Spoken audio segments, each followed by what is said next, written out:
જે જે કર્યા છે ને એ અંતકાળે આવે છે. કોઈ બકાત નહીં, કોઈ નહીં. આ બધું બહુ ધ્યાન રાખવા જેવું છે. જે આ તમે ફિલ્મ જોવા જતા જશો, ન જોતા હો તો માનો કે એની ટેકનિક તમને ખબર હશે. આગળ થોડી એડવર્ટાઇઝ આવે 10-15 મિનિટ એવું કહે છે લોકો, આવે ને આગળ એડવર્ટાઇઝ આવે થોડી. હા, જો એટલે જે અનુભવ હોય એને ખબર હોય. આગળ એડવર્ટાઇઝ આવે 10-15 મિનિટ એવું કંઈક એડવર્ટાઇઝ એવા, પછી રિયલ આખી સ્ટોરી શરૂ થાય ને. એડવર્ટાઇઝ જ્યાં સુધી થિયેટરમાં ચાલુ હોય ત્યાં સુધી હસો, બોલો, વાત કરો, હલો ચાલો, જાઓ, આવો, ઠંડુ ગરમ લાવો, જે તે કરો, છોકરા રમાડો, કોઈ તમને કાંઈ બોલે નહીં. પણ એડવર્ટાઇઝ પૂરી થઈ જાય અને પછી તમે હલો ચલો બોલો તો લોકો તરત કે બેસી જાઓ. એનો જે ચોકીદાર હોય એ જ આવે કે બેસી જાઓ, જ્યાં બેસે જગ્યા મળે જગ્યા મળે બેસી જાઓ. વાત કરો તો બીજે કે ચેક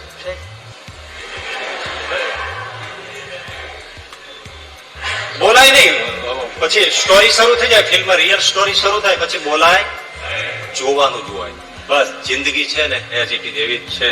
આ બાળપણ જોવાની છે ને એડવર્ટાઇઝ છે, રમતા રમતા પૂરી થઈ જાય અને પછી જયારે પથારીએ પડે ને ત્યારે કરેલા જે બધા ફિલ્મની રિયલ સ્ટોરી છે ને એ જોવાની જોઈએ. એટલે ઘણા નથી કહેતા બાપા કઈ બોલતા નથી, ટગર ટગર જોઈએ રાખે છે. એ ટગર ટગર ઓલી ફિલ્મ જોવે છે. કઈ ફિલ્મ? જે કાળા ધોળા કર્યા છે, ન કરવાના કર્યા છે, ન ખાવા જેવું ખાધું છે, ન પીવા જેવું પીધું છે, હિંસાઓ કરી છે, પાપ કર્યા છે. સ્ત્રીઓને માટે માણસ એક રાગ પોષવા માટે કેટલા પરિવારમાં ન ગણે, સંબંધીની ના ગણે, પરિવાર કુટુંબ કાંઈ ગણે નહીં. એ બધા જ આવે રિયલ સામે. મૂર્તિમાન પાપ આવે. અને કોઈ જોજો તમે આ પાણીમાં ડૂબવાનો કોઈને કદાચ ચાન્સ મળ્યો હોય ને એમાંથી મરતા મરતા ડૂબવામાંથી બચ્યો હોય ને એને તમે પૂછી લેજો આમાંથી જો કોઈને અનુભવ હોય ને. શાસ્ત્ર આપણું કેટલું રિયલ છે પણ એનો રિસર્ચ નથી થતું સાહેબ. પાણીમાં ડૂબતા ડૂબતા જે કોઈ મરતા બચી ગયું હોય ને એને તમે પૂછી જોજો. એ મરવાની છેલ્લી ક્ષણ હોય ને ત્યારે એક ક્ષણની અંદર આખા જીવનના એને 50-60 વર્ષનો હોય ને એની સ્ટોરી એક સાથે 3 ડાયમેન્શન નહીં કેટલાય ડાયમેન્શનમાં એક સાથે ફટાફટ આવી જાય. બધા જ આવી જાય. આમાં એક સાથે ચિત્રો આવી જાય. આ હા હા હા હા મેં આ કર્યું છે. પાપ ડરાવે સામે આવી જાય. આખો આલ્બમ સામે આવી જાય. આ ભગવાનની એક રચના જ છે. મૃત્યુ સમય બતાવે જ છે, પ્રૂફ કરાવે છે. લો આ જોવો આમાં કઈ ખોટું છે? આ જેમ તમારું એકદમ સામે આવે. આ સાસુ સસરા ને બધા દહેજમાં એમાં જે દીકરીઓને સળગાવી નાખતા હશે, શું થતું છે? ચિત્કાર પાડીને જે પેલી મરતી હશે, સગો દીકરો થઈને બાપને ખાવા નહીં દેતો હોય અને વૃદ્ધાવસ્થામાં માથામાં લાકડીઓ મારી મારીને બિચારાને દુઃખી કરતો હશે, એ અંતકાળે શું કરે? સામે મૂર્તિમાન પીડાઓ આવે. પીડા આ પૈસાને માટે એકબીજાનું ડુબાવી દીધું હોય, એકબીજો પાર્ટનર બીજાનું સાવ નીચો હોય. સાંભળ્યું તો એવું ઘણું સંભળાતું હોય. બિચારાને પાર્ટનરે એવો ડુબાવી દીધો તો પેલાને તો ક્યાંય ઘરનો નહીં ઘાટનો નહીં આખો પરિવાર આત્મહત્યા કરીને મરી ગયો. એ ક્યાં જાય? ખાવા રેવા જ ન દીધું. આજે વ્યાજખોરોના જે બધું જે ઘણું થતું હશે, લૂંટી લેતા હશે, મારી નાખતા હશે, હત્યા કરતા હશે. આ બિચારી આપણે તો વાંચીએ જોઈએ તો હરેરાટી થઈ જાય.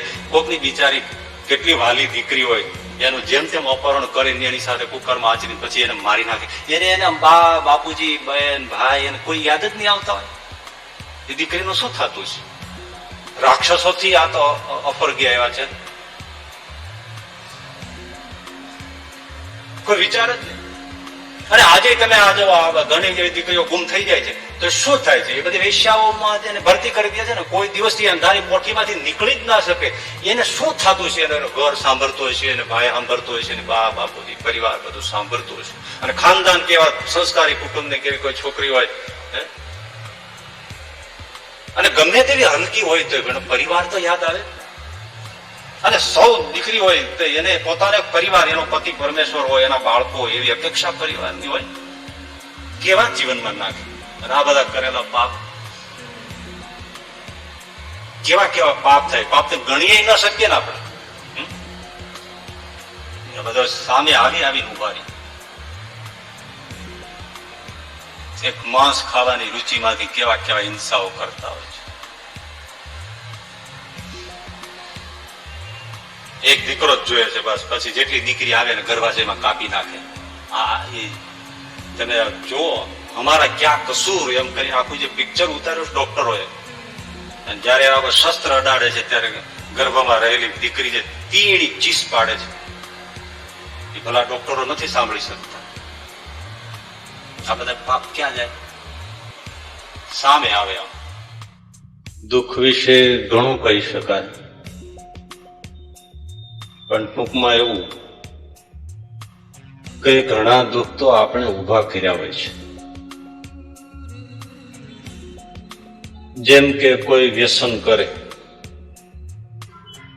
ચા બીડીનું વ્યસન છે, હવે એને ટાઈમે ચાય પીવા ન મળે તો હેરાન થઈ જાય, અને પછી એ બોલ્યા કરે, એવા હેરાન થયા, એવા દુઃખી થયા, ના પૂછો, માથું ચડી ગયું, કઈ ભાવે નહીં, ચેન પડે નહીં.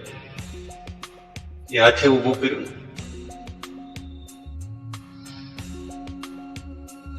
ઘરમાં સાસુ વહુને ઝઘડો હોય તો સાસુને એમ હોય કે વહુ મને પૂછતી નથી ખાવા પીવાનું, ચા પાણી, દૂધ પાણી. વહુને એમ હોય કે એ બહુ પેલા છે તો હું શું કામ પૂછું? સસરાને પૂછે, સમયે જમાડે, એ કઈ રોકે ટોકે નહીં એટલે એને સાચવે. પેલાને બોલવા વઢવાનું થાય કે રસોડામાં, એટલે પછી ન પૂછે.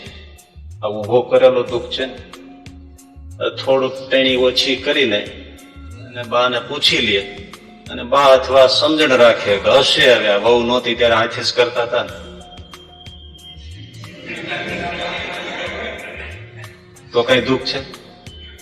પણ બે પોતાના ઉભા કરેલા સ્વભાવના દુઃખ છોડે નહીં તો દુઃખી થાય. આના માટે કઈ મંદિરમાં પ્રાર્થના કરવાથી ઠાકોરજી કશી મદદ કરે નહીં. પછી ભગવાનને કઈક જાળવજો, કેન્સર થવું ના જોઈએ. એ પ્રાર્થનાનો પણ બેઝ હોવો જોઈએ ને, બેઝ એકાદો હોવો જોઈએ ને કઈક.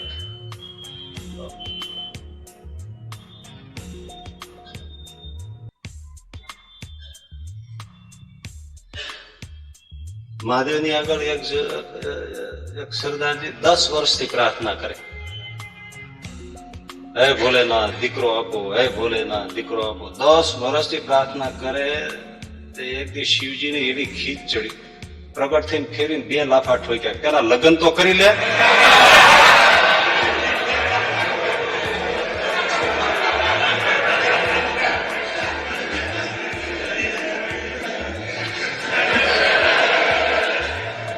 અને પ્રાર્થનાનો પણ કઈક બેઝ હોવો જોઈએ ને. આપણે બીડીઓ ફૂંકીએ, વ્યસન રાખીએ, પછી કઈ ઠાકોરજી આ દુઃખ ન આવવા જોઈએ તેવું તો ના બને ને. આપણો થોડો સ્વભાવનો દુઃખ હોય તો સ્વભાવ સુધારવો તો પડે ને. આપણે ધ્યાન ના રાખીએ તો મંદિર વાળો થોડો હાથ પકડે છે કઈ. એટલે આ અમુક દુઃખ એવા છે આપણે ઉભા કર્યા છે, એનો ઈલાજ પણ આપણી પાસે જ છે.